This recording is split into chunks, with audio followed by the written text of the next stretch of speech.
그래서 이제 전체를 세니까 1개월 된 이상 남자들이 8,600명. 이것도 고핫 자손이 가장 많았어요. 8,600명. 무라리하고 겜손 자손보다 이 고핫 자손이 한 1,000명, 2,000명 더 많습니다. 그래서 이 29절에서 고핫 자손의 종족들은 남쪽에 배치하고 있다. 이렇게 나와 있죠. 29절에서 남쪽에 진을 칠 것이다. 성막 주변 남쪽. 이 12지파는 이 레위지파들 배치 마치고 이 외곽에 배치가 되고, 여튼 이 레위지파는 성막 바로 옆에 이렇게 배치가 됩니다. 그리고 이 사람들의 역할을 보십시오. 이 역할을 보게 되면 우시엘의 아들 엘리사반이 최고의 지휘관이 되는데, 우시엘 이 막둥이 네 번째 아들이 여기 진두지를 이제 하게 되는데, 이 사람들이 맡은 31절 보십시오. 맡은 것이 뭔지 보십시오. 맡은 것이 그들이 맡을 것은 증거계, 법계죠. 이게 하나님의 현존이죠. 이 법계 자체가 하나님입니다. 이스라엘 유대인들에게 있어서는 이 법계 자체가 하나님입니다. 그들은 그렇게 인식하고 있었어요. 그런데 그 법계, 증거계, 그리고 그 상, 그리고 등잔대, 제단, 성소에 봉사하는 데 쓰는 기구, 휘장, 이 모든 것. 그러니까 지성소와 관련된 이 모든 것들을 고핫 자손이 담당하고 있습니다. 가장 중요한 부분에 하나님 자체를 이 사람들이 모시고 다니는 것을 고핫 자손이 맡게 됩니다. 참 엄청난 일이죠. 그만큼 책임감도 있죠. 자칫 잘못하면 즉사할 수 있습니다.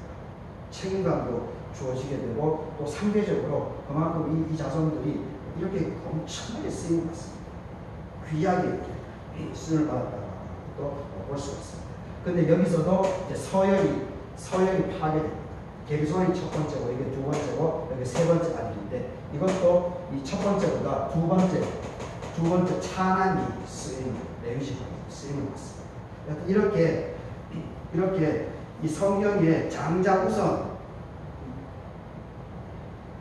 맞이를 판다라고 하는 그 정신은 우리가 잊으면 안 되지만, 그런데 현실적으로는 이렇게 차자라든지 삼남이라든지 사남이라든지, 그리고 나중에는 딸들도 나중에 그 집안의 성경에 그게 나중에 민수기에 나중에 나오는데, 나중에 제가 좀 다뤄주겠지만, 이 아들이 없는 집안이 있었습니다.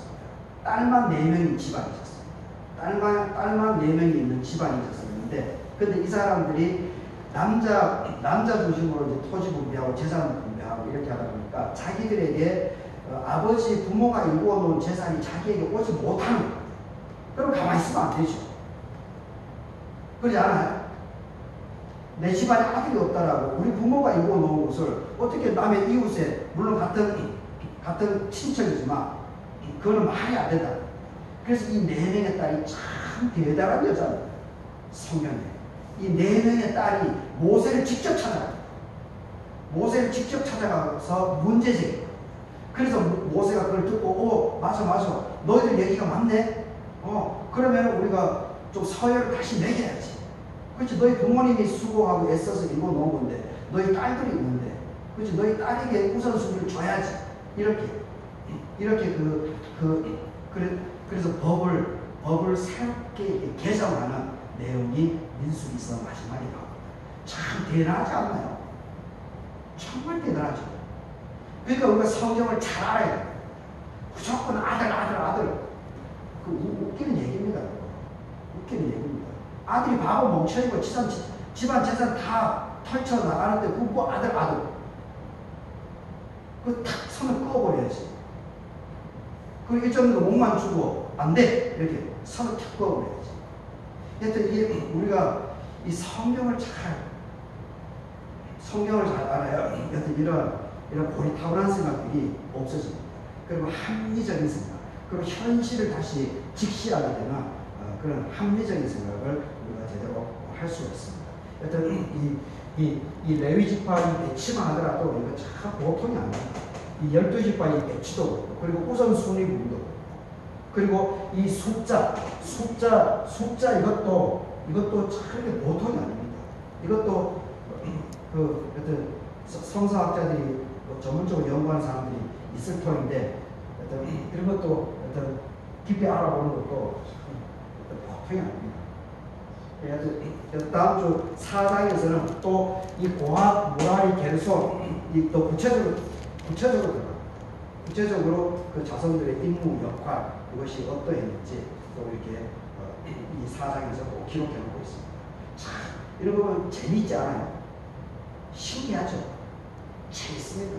그러니까 성경은 그저 무조건 막 달달달 무조건 읽고 필사하고 그렇게 하면 뭐 하늘에서 뭐가 딱 떨어지는 것처럼 그렇게 해서 그렇지, 합리적으로 읽고 그리고 뜻을 알고 이게 이런 말이구나 이런 걸 이해를 해야 돼.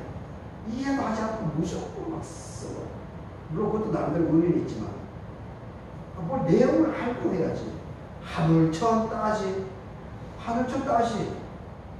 하늘, 땅, 하늘과 땅이다. 그럼 왜 이게 하늘이고 왜 땅을 땅짓자로 쓰는지 그것의 의미를 알지. 다 의미가 있는. 그런 것도 그러니까 배워야 되는 거죠. 그래야 배워야 돼. 하여튼 뭐든지 문자를 그 내용 의미를 알아야 됩니다. 설마 읽으면 되는 줄 알고. 하여튼 이렇게 뜻을 새겨가면서 이 의미를 파악하고 이 실제 상황을 이렇게 알게 되니까 더 이렇게 와닿죠. 더 와닿죠. 그래서 우리가 성경을 더 자세하게 이렇게 세밀하게 좀 읽어나가는 부분들을 계속 했으면 좋겠습니다. 일단 오늘 이 레위지파 조금 더 지난주 12지파가 워낙 가장 기본 골격이 있기 때문에 레위지파는 자세하게 독별을 그리시는 것도 좀 아쉬운데, 일단 이 3장이 레위지파에 대한 부분이 됐다라고 합니다. 그리고 1개월 이상 된 남자들을 숫자를 셌다라고 하는 것이 상당히 특이합니다. 20세 이상이 아니고 그 나름대로 이유가 다 있었다라고 하는 것도 우리가 알 필요가 있습니다. 그리고 장자 우선이지만 성경의 정신은 장자 우선이지만 실질적인 부분에 있어서는 장자 우선보다는 능력, 실력, 그리고 집안을 일으킨 사람, 집안을 책임진 사람, 이 사람에게 우선순위가 이 장자의 우선순위가 현실적으로 주어졌다라고 하는 것도 우리가 반드시 생각해야 됩니다. 그렇게 할 때 우리가 이 고리타분한 생각에 대해서 해방 자유로울 수 있습니다. 이 성경이 하나님의 실제적인 이 기록이기 때문에 우리가 그런 것을 잘 따라 배워 나갈 수 있으면 더욱더 집안의 평안도 우리가 만들어 나가게 되고 사람들에게 존경을 받아나가는 현실적인 능력이 되지 않을까 그런 생각을 해보게 됩니다. 같이 기도하도록 하겠습니다. 레위의 아들들의 이름은 이러하니 게르손과 고핫과 무라리다. 그래서 이들을 통해서 아론과 레위 지파의 성소를 책임지고 하나님의 성막을 지키게 되는 이러한 우선순위를 받게 되었다.